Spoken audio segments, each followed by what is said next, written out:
صلاة الله سلام.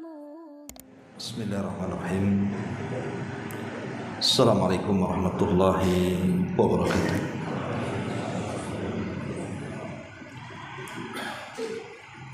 Alhamdulillah wassalatu wassalamu ala Rasulillah wa ala alihi wa sahbihi wa mawalah wa la hawla wa la quwwata illa billahi wa ba'd.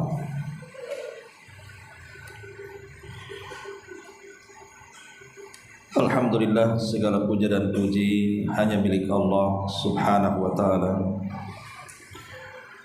Salawat dan juga salam kita hadiahkan kepada Rasul kita Nabi besar Muhammad sallallahu alaihi wa ala alihi wasallam.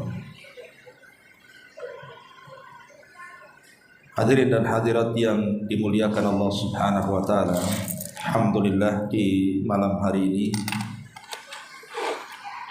kembali kita bisa duduk untuk bertalabul ilmi dan kita masih meneruskan kajian kitab Tauhid. Dan malam ini kita masuk pada bab ke-29, bab ma jaa fi at-tanjimi. Bab apa-apa yang datang dari Al-Quran dan Sunnah Nabi yang berkaitan dengan hukum ilmu nujum ataupun ilmu perbintangan. Kemudian muallif di sini menyampaikan beberapa dalil, di antaranya qala al-Bukhari fi sahihihi qala Qatadatu khalaqallahu hadhihi an-nujumu li thalathin zinatun lis-sama'i zinatan lis-sama'i wa rujuman lisyayatini wa alamati yuhtada biha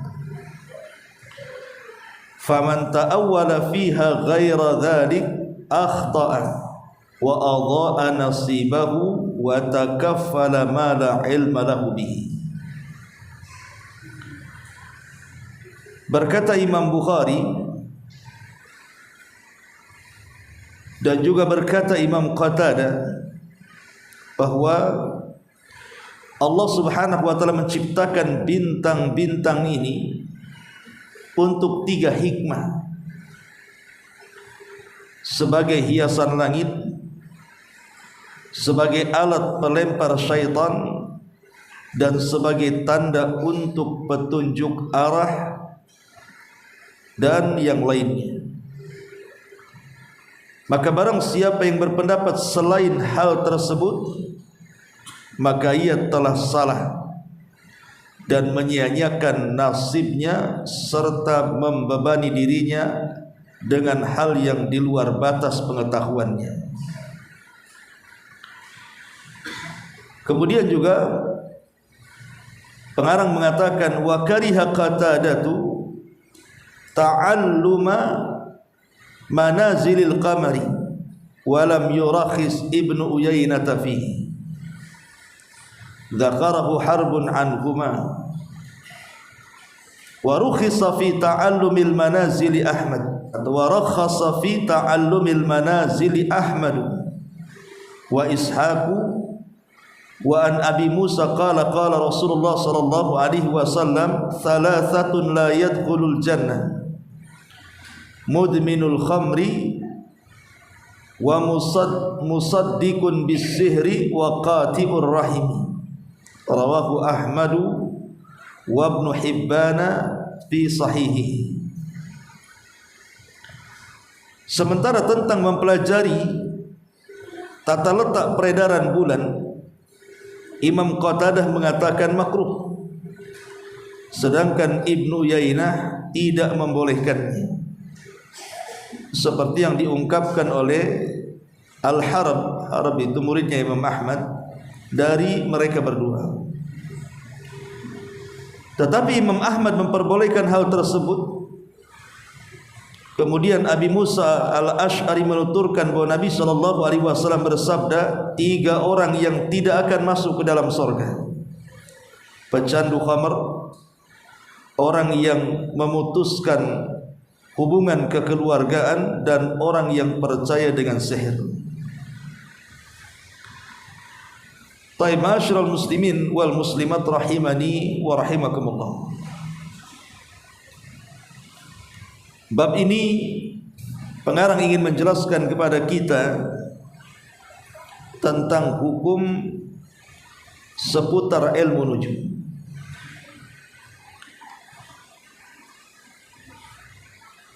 Pada waktu yang lalu sudah saya jelaskan sedikit tentang bicara ilmu perbintangan, bahwa ilmu perbintangan itu ada 2 perkara yang harus dipahami. Pertama yang disebut dengan ilmu ta'thir, dan itu ada 3 macam. Kemudian yang kedua ada yang disebut dengan ilmu tasyir, dan itu ada 2 macam. Adapun ilmu ta'thir, ta'thir itu artinya pengaruh. Jadi bintang-bintang itu membawa pengaruh ke bumi. Dan itu ada 3 macam. Yang pertama, meyakini bintang sebagai pencipta kejadian, ataupun meyakini bintang itu sebagai pembawa kebaikan ataupun keburukan. Maka kalau seandainya meyakini seperti ini, maka tidak syak lagi ini jatuh kepada syirkul akbar, syirik besar. Dan itulah yang diyakini oleh kaumnya Ibrahim alaihi salatu wassalam. Ketika Ibrahim alaihi salatu wassalam kemudian berdakwah di Haran sekitar Irak, maka Ibrahim alaihi salatu wassalam duduk-duduk bersama anak-anak muda, para penyembah bintang, bulan dan matahari. Maka Ibrahim di malam hari duduk-duduk bersama para penyembah bintang, kemudian mengatakan, hadza rabbi, jangan-jangan ini Tuhanku. Maka ketika kemudian bintang itu pergi karena sudah waktunya pergi di pagi hari, maka Ibrahim alaihi salatu wassalam mengatakan, tidak mungkin Rabbku terkadang muncul, terkadang tenggelam.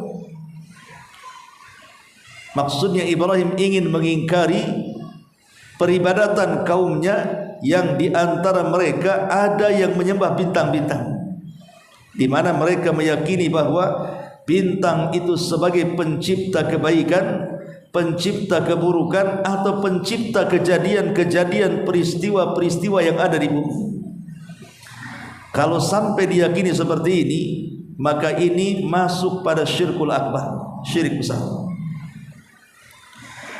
Kemudian yang kedua, menjadikan bintang ini sebagai alat menerka perkara-perkara gaib. Yang kita kenal zaman dulu, ada orang yang kemudian mengarang cerita tentang perkara gaib itu dengan ilmu perbintangan, alias zodiak, melihat zodiak perbintangan. Karena di zaman dulu, saya masih ingatkan, banyak di majalah-majalah atau koran-koran itu biasanya dimuat tentang nasib seseorang dengan meramal lewat bintang-bintang tertentu. Ada yang gambar kalajengking, ada yang gambar kambing, ada yang gambar timbangan, macam-macam. Ya. Kemudian di situ disebutkan tuh, ini kalau lahir bintang ini tidak cocok nanti kalau kawin dengan bintang itu, dan begitu seterusnya. Di situ lengkap teramal soal jodohnya, soal suksesnya, soal kematiannya, dan begitu seterusnya. maka menjadikan bintang sebagai alat menerka ilmu gaib, maka ini pun masuk pada syirkul akbar, syirik besar. Kenapa? Karena Allah Subhanahu wa taala mengatakan qul la ya'lamu man fis samawati wal ardi al ghaiba illallah. Katakan dia Muhammad, tidak ada seseorang di langit ataupun di bumi yang mengetahui perkara-perkara yang gaib kecuali hanya Allah Subhanahu wa taala. Ini yang kedua. Kemudian yang ketiga, meyakini bintang sebagai sebab saja. Artinya dia menisbatkan atau menyandarkan kebaikan atau keburukan yang telah terjadi pada gerakan-gerakan bintang. Tetapi dia tidak meyakini bintang itu yang mendatangkan manfaat dan madarat. Tidak, dia yakin itu datang dari Allah. Cuman dengan sebab gerakan-gerakan bintang tertentu, kemudian mereka menisbatkan kesialan atau keberuntungan. Maka kalau hanya menjadikan sebab yang bukan sebab, ini tidak sampai kepada syirkul akbar. Ini syirkul asghar saja. Ini syirik kecil saja. Karena dia ja'ala sabab ma laisa bisabab. Dia hanya menjadikan sebab yang bukan sebab saja. Jadi yang nomor satu dan yang kedua syirkul akbar, tetapi yang ketiga ini hanya syirkul asghar saja. Ini yang disebut dengan ilmu at-ta'thir namanya. Ilmu pengaruh. Jadi bintang itu membawa pengaruh. Makanya kalau kita lihat dalam sejarah di zaman Nabi SAW, kita tahu bahwa saat meninggalnya salah satu putra Nabi SAW, siapa? Ibrahim. Itu terjadi gerhana total. Ada yang mengatakan gerhana matahari total. Jadi tiba-tiba bumi menjadi gelap. Karena di zaman itu kan tidak ada penerangan seperti hari ini. Kalau hari ini kan banyak lampu. Kalau terjadi gerhana yang hidupin listrik saya terangan gitu. Tapi di zaman itu tidak ada penerangan, sehingga ketika terjadi gerhana total itu ya gelap betul gitu ya. Siangnya seperti malamnya. Maka orang-orang mengira bahwa kematian putra Ibrahim ini ditandai dengan adanya gerhana. Seolah-olah mereka mengatakan bahwa kemunculan gerhana itulah yang membawa kematian putra Nabi. Maka Nabi SAW membantah. Kemudian Rasul SAW setelah melaksanakan salat gerhana dan berkhutbah. Lah salah satu khutbah yang disampaikan Nabi dalam salat gerhana itu mengingatkan bahwa gerhana itu datang bukan karena kematian seseorang atau bukan karena kelahiran seseorang, tapi itu adalah tanda-tanda kuasa Allah yang Allah datangkan untuk menakut-nakuti hambanya. Kenapa Nabi SAW mengatakan seperti itu? Untuk meluruskan akidah orang-orang jahiliyah di tengah-tengah para sahabat, bahwa matahari, bahwa bulan ataupun bintang tidak mempengaruhi tentang kejadian-kejadian yang berlaku di bumi, tentang kematian atau kehidupan. Makanya kemudian ilmu nujum ini mengarah kepada kesyirikan, bahkan bisa kepada syirkul akbar atau boleh jadi kepada syirkul asghar. Ketika di zaman Imam Ahmad itu dalam 3 kurun kekuasaan itu bolak-balik dijebloskan ke dalam penjara. Pada masa Khalifah Mu'tasim, khalifah yang meneruskan kekhalifahan Ma'mun sebelumnya,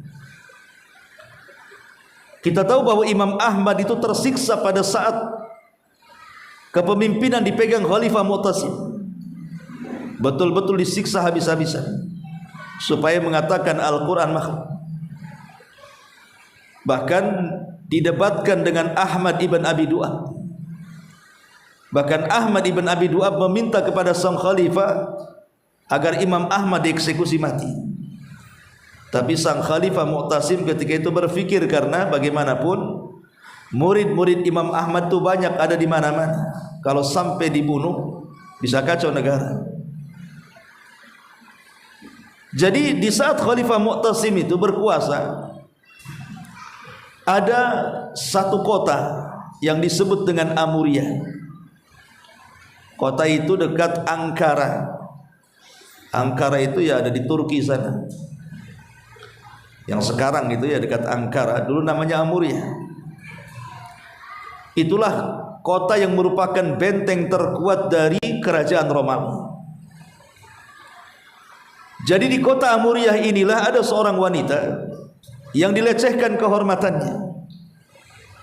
Kemudian berteriak-teriak dan mengatakan, wa Mu'tasimat, wa Mu'tasimat, wahai Mu'tasim, tolong aku. Maka orang-orang pun mentertawakan teriakan wanita ini dan mengatakan, buat apa kau berteriak-teriak di sini? Mu'tasim ada di Baghdad sana, enggak akan dengar. Tapi ada laki-laki muslim yang mendengar kalimat itu, langsung dia pun melakukan perjalanan dari Amuriyah sampai ke Baghdad. Kemudian melaporkan tentang jeritan seorang wanita yang dilecehkan kehormatannya, dan dia minta tolong kepada Mu'tasim. Subhanallah, Khalifah Mu'tasim langsung merespon laporan ini, dan dia langsung mempersiapkan pasukan besar, dan dia langsung membebaskan Imam Ahmad. Karena kalau tidak dibebaskan maka banyak yang tidak mau terlibat, terutama murid-muridnya Imam Ahmad kan.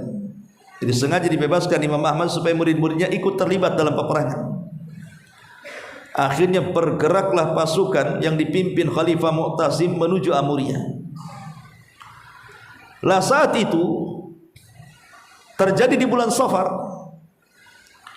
Dan kita tahu bahwa zaman dulu bulan Safar itu dianggap bulan sial.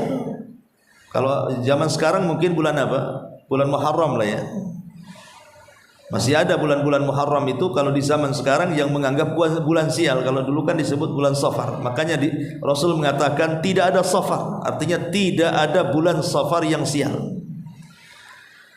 Datanglah seorang munajim, seorang ahli nujum menghadap Khalifah Mu'tasim. Kemudian meminta kepada khalifah agar dibatalkan saja penyerangan itu, bukan dibatalkan, ditunda. Karena aku melihat bintang ini dan itu. Kemudian kata munajim ini, peramal ini mengatakan, kalau bintang itu muncul dan engkau terus saja melakukan peperangan, pasti kau akan dikalahkan. Tetapi Khalifah Mu'tasim kemudian meminta fatwa kepada para ulama yang lain, dan kebanyakan mereka memerintahkan khalifah untuk tidak membenarkan ucapan ahli nujum itu. Maka sang khalifah pun kemudian menggerakkan pasukan itu dari Baghdad. Akhirnya kemudian menyerbu Amuriyah yang sebelumnya oleh khalifah-khalifah terdahulu sebelum Mu'tasim. Ini kota yang paling kuat, yang susah ditaklukkan kaum muslimin. Subhanallah, dengan kekuatan penuh dipimpin oleh Khalifah Mu'tasim, Allah takdirkan Amuriyah jatuh ke tangan kaum muslimin. Dengan sebab itulah Imam Ahmad memaafkan kesalahan Mu'tasim yang sudah menyiksanya, karena Mu'tasim berjasa bisa menaklukkan Amuriyah dan menjadi negara Islam. Dari sini kemudian ada seorang penyair yang disebut dengan Abu Tammam rahimahullahu ta'ala. Beliau menyusun bait-bait syair tentang dustanya para munajim itu. Ahli-ahli nujum itu tidak benar ramalan, karena buktinya Khalifah Mu'tasim mendapatkan kemenangan dengan sangat gemilang dan bisa menaklukkan kota Amuriyah menjadi kota bawahan daulah Islamiyah. Masyarul muslimin yang dimuliakan Allah Azza wa Jalla, dari sini kita tahu bahwa apa? Bahwa ramalan-ramalan munajim ahli nujum itu sesuatu yang dusta, karena mereka itu hanya mengklaim mengetahui perkara gaib yang sebenarnya perkara gaib itu tidak ada yang tahu kecuali Allah Subhanahu wa taala. Ma'asyiral muslimin yang dimuliakan Allah Azza wa Jalla. Makanya Imam Ahmad dan juga Bukhari meriwayatkan dari Ibnu Umar radhiyallahu anhuma secara marfu. Kata Nabi sallallahu alaihi wasallam, "Mafatihul ghaibi khamsun la ya'lamuha illallah. La ya'lamu ma fi ghadin illallah. Wa la ya'lamu ma taghidul arham illallah. Wa la ya'lamu mata ya'til mataru ahadun illallah. Wa la tadri nafsun bi ayyi ardin tamut. Wa la ya'lamu mata taqumus sa'atu illallah." Kata Nabi sallallahu alaihi wasallam, kunci-kunci kegaiban itu, kunci-kunci kegaiban itu ada 5. Tidak ada yang mengetahui kecuali Allah. Pertama, seseorang tidak tahu apa yang akan terjadi esok hari. Besok akan terjadi apa dengan kita, kita tidak tahu. Hanya Allah saja yang tahu. Yang kedua, seseorang tidak tahu apa yang terjadi dengan nasib seorang bayi yang ada di rahim seorang ibu. Apakah dia nanti terlahir selamat atau terlahir tidak selamat? Apakah nanti terlahir menjadi orang sukses ataukah tidak sukses, dan begitu seterusnya. Nasib dia seperti apa tidak ada yang tahu kecuali Allah Subhanahu wa taala. Kemudian yang ketiga, dan tidak ada yang tahu siapapun tentang kapan turunnya hujan. Karena ada orang yang menisbatkan bahwa turunnya hujan itu karena munculnya bintang ini dan itu. Makanya Nabi SAW mengatakan ada seseorang itu yang di pagi hari dia mukmin, di sore hari dia kafir. Kemudian Nabi SAW menyebutkan, siapa yang mengatakan mutirna binaui kada wa kada, aku dihujani dengan munculnya bintang ini dan itu, maka dia telah beriman kepada bintang dan kufur kepadaku. Tapi siapa yang mengucapkan mutirna bifadlillahi wa birahmati, aku dihujani dengan keutamaan dan rahmat Allah, berarti dia telah kufur dengan bintang dan beriman kepadaku, kata Allah. Ingat bahwa tidak ada yang tahu tentang turunnya hujan kecuali Allah. Dan tidak tahu seorang jiwa itu akan mati di mana. Dan seseorang itu tidak tahu kapan kiamat dibangkitkan. Hadis ini dikeluarkan oleh Imam Al-Bukhari. Ma'asyiral muslimin wal muslimat rahimani wa rahimakumullah. Berarti dari sini kita tahu bahwa ilmu taksir dalam perbintangan itu sangat terlarang. Adapun yang kedua, itulah yang disebut dengan ilmu tasyir. Ada taksir, ada tasyir. Dan tasyir ini terbagi menjadi 2 juga. Pertama, mempelajari peredaran bintang untuk maslahat keagamaan.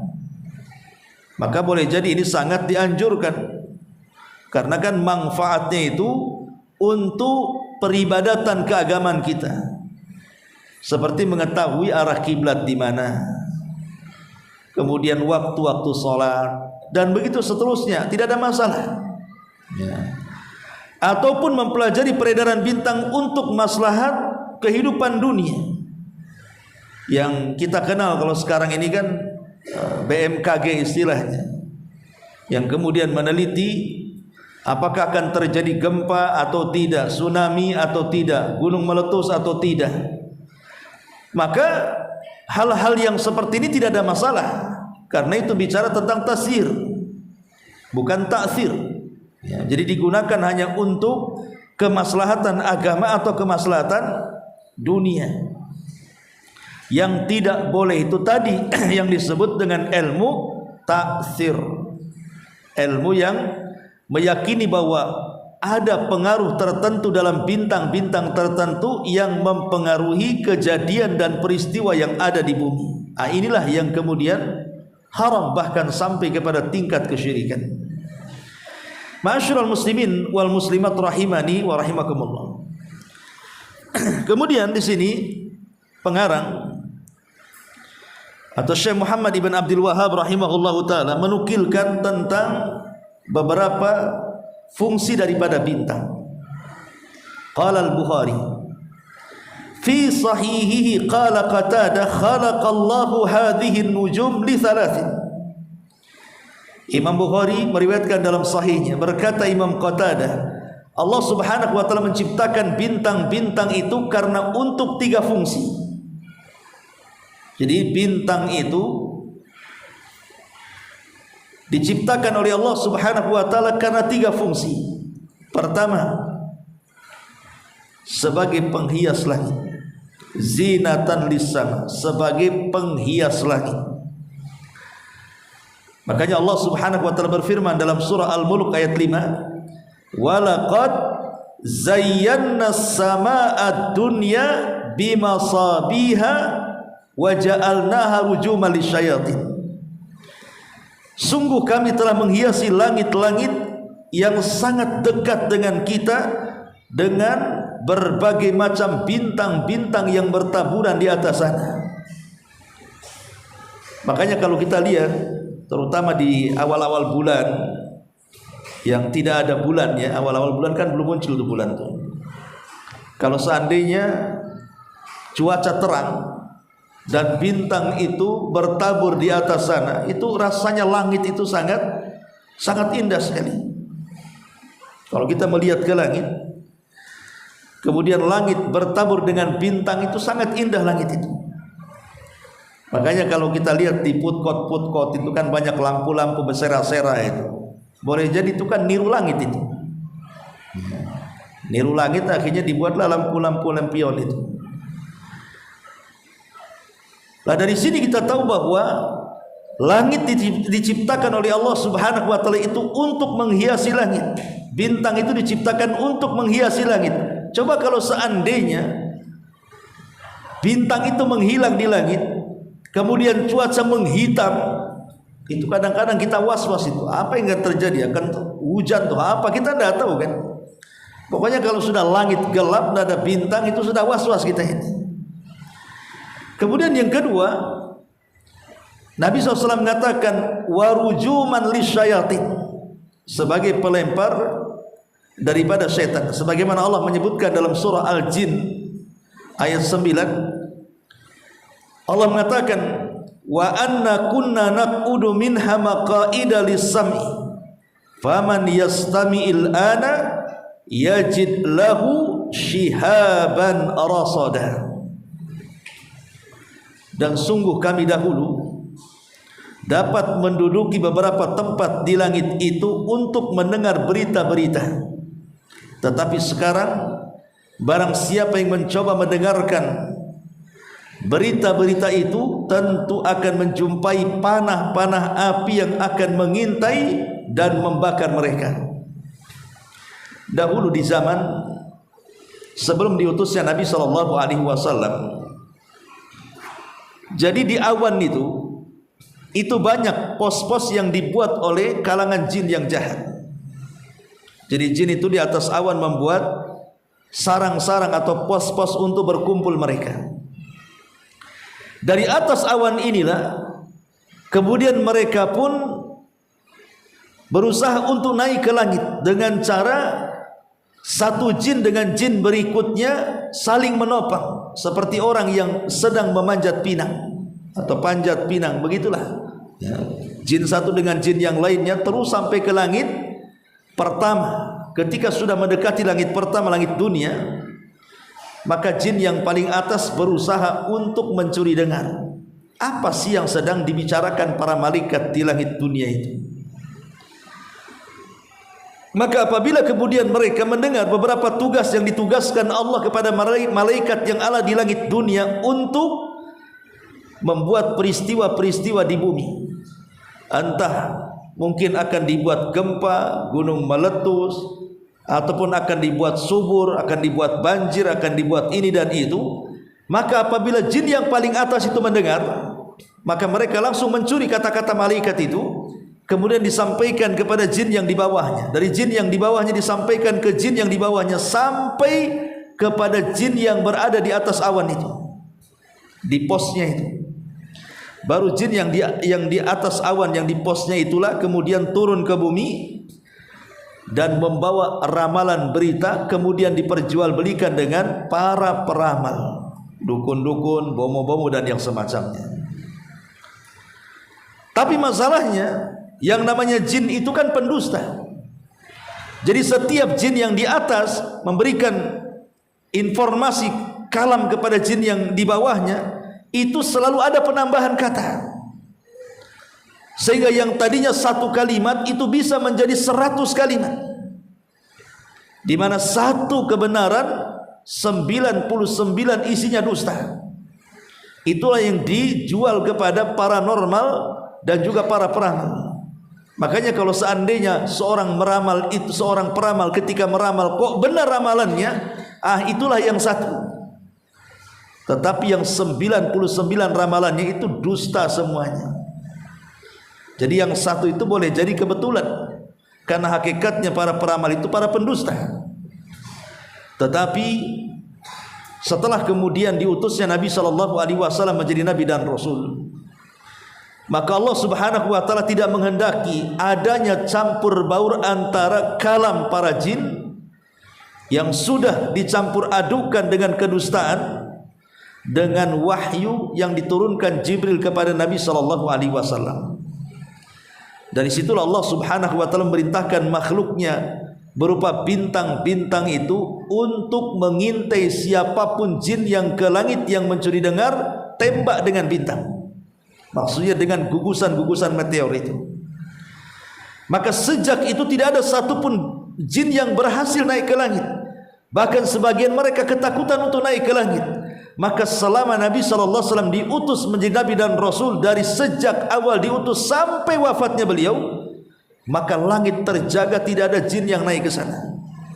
Tetapi setelah kemudian wafatnya Nabi SAW, mulailah jin naik lagi ke langit sampai hari ini, bahkan sampai kiamat dibangkitkan.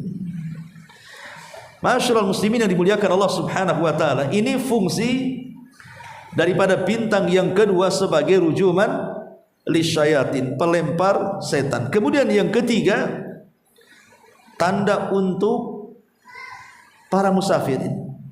Di zaman dulu kan belum ada Google Map. Sekarang kan enak gitu ya, ada Google Map, jadi kemana-mana pun sudah diarahkan ya, belok-belok, kiri-kiri, kanan, begitu semua diarahkan. Walaupun kadang-kadang nyasar juga Google Map itu. Pernah juga saya waktu di Kediri nyasar ke sawah. Gimana Google Map ini kok bisa ke sawah ini?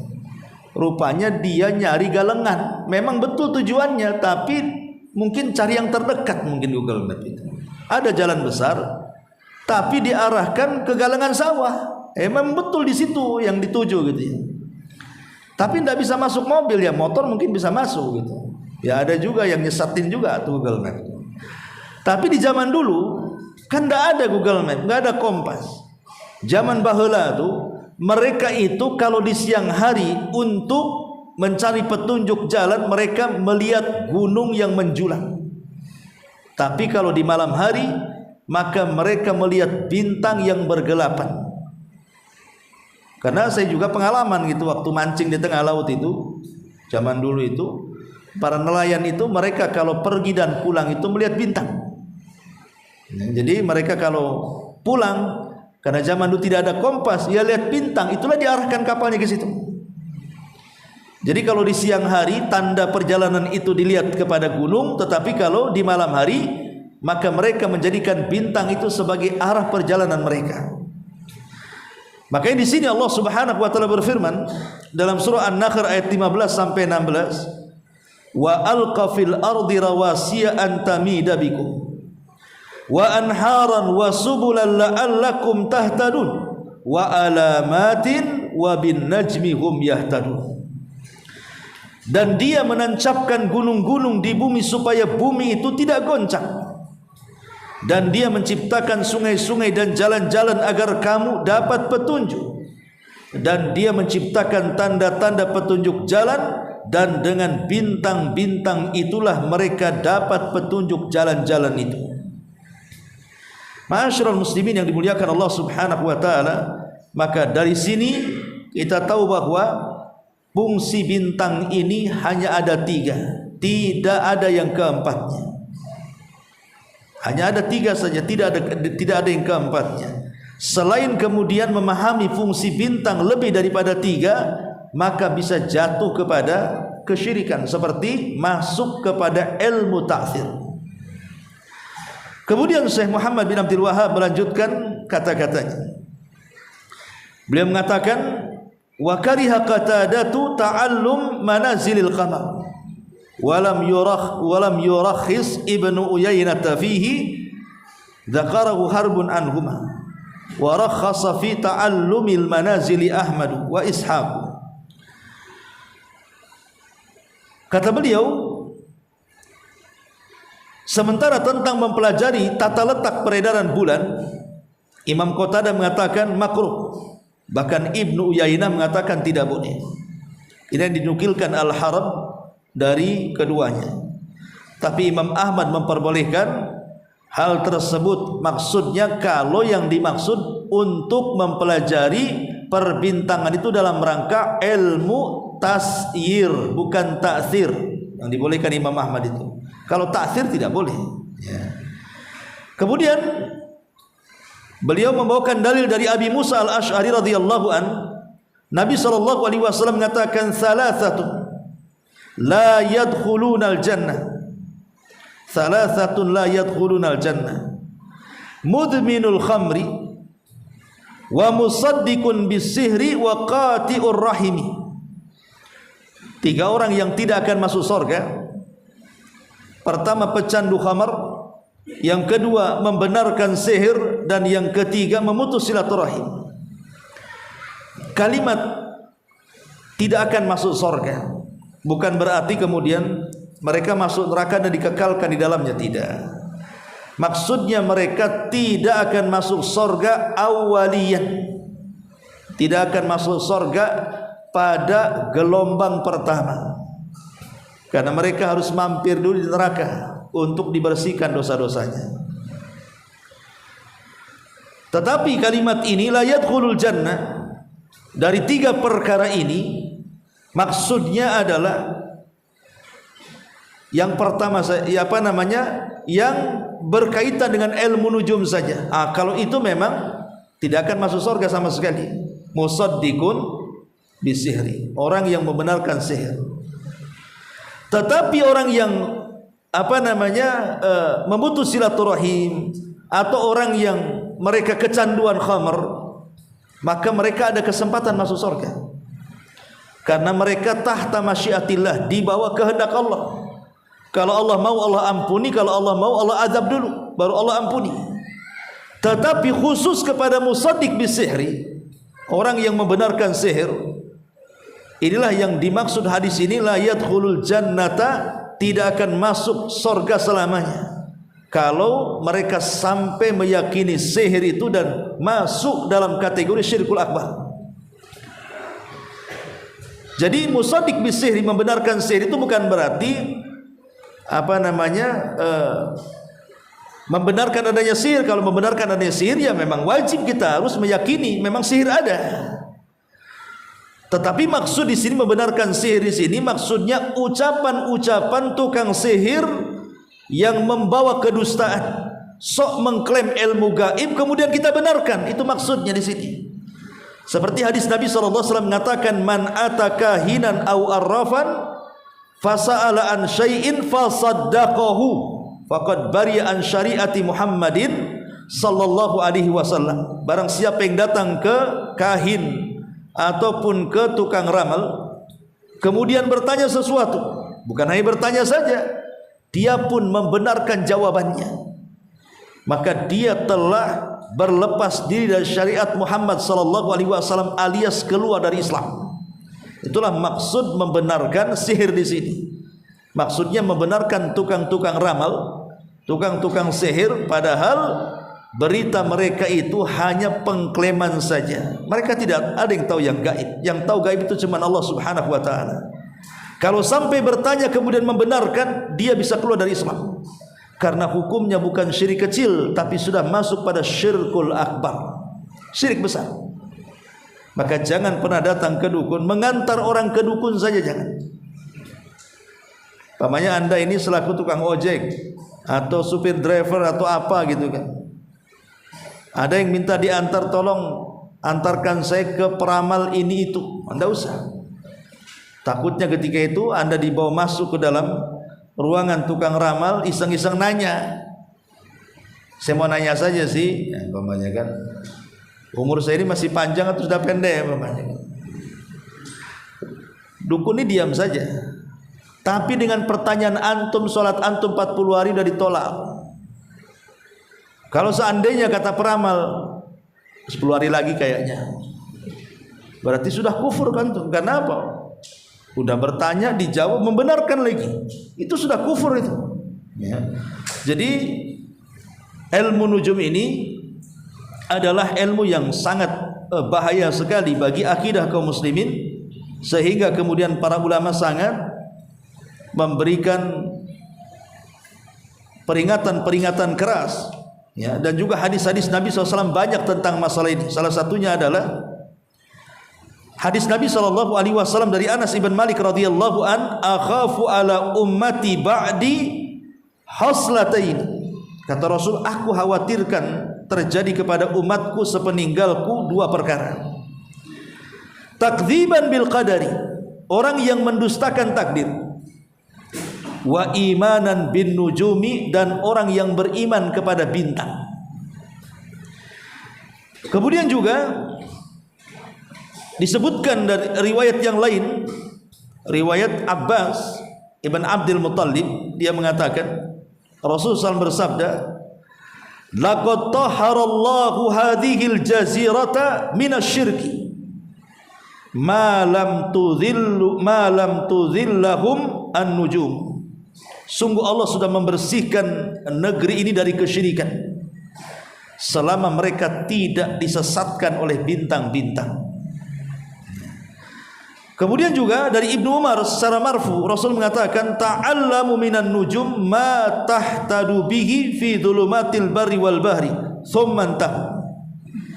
Kata Ibnu Umar, pelajarilah ilmu perbintangan itu sebatas untuk menjadikan tanda-tanda perjalanan engkau dalam kegelapan, hanya sebatas itu dan jangan yang lainnya. Kata Ibnu Umar radhiyallahu anhu mengatakan, silakan belajar hanya sekedar untuk supaya petanda jalan saja. Selepas itu jangan bicara yang lainnya. Dan juga Abu Hurairah radhiyallahu anhu mengatakan, naha Rasulullah sallallahu alaihi wasallam anin nadhari fin nujum. Rasul sallallahu alaihi wasallam melarang, tidak boleh seseorang itu memandang bintang. Maksudnya memandang bintang itu untuk dijadikan sebuah ramalan. Ma'asyiral muslimin yang dimuliakan Allah Subhanahu wa taala. Adapun bintang sendiri sebenarnya, kenapa Allah Subhanahu wa taala menciptakan bintang ini?